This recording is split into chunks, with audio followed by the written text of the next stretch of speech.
Eu estou fazendo coisas aleatórias. Vou falar coisas aleatórias que você tem em casa, com certeza, que dá pra fingir que é fidget e de verdade. Ixi.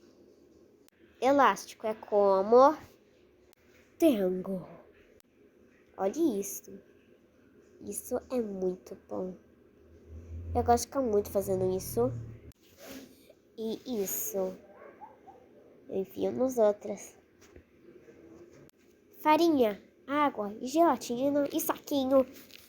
Isso daqui é muito bom de ficar fazendo isso. Você tem em casa, com certeza. Bexiga e orgas.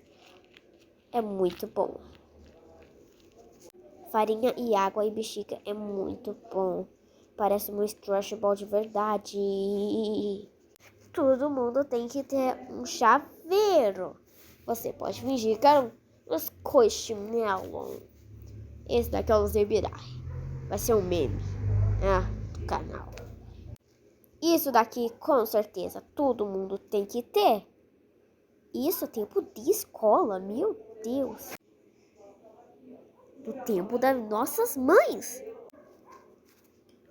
Esse é um dos cubos que estão vendendo agora com a coisa da Fidget. Porque não existia mais. Esse daqui não é verdadeiro. E vem negocinho. Eu desmontei tudo, só consigo montar uma parte, mas ok. Esse daqui é o de agora. Esse daqui é o que as pessoas vendem por 10 reais.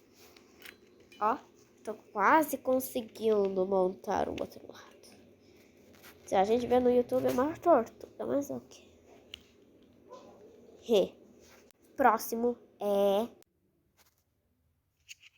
Poppet. Toro. Bolinha de apertar. Todo mundo tem. Ou você pega nessa bola plástica e enfia uma na outra, vira um squish. Mas ok. Tchau.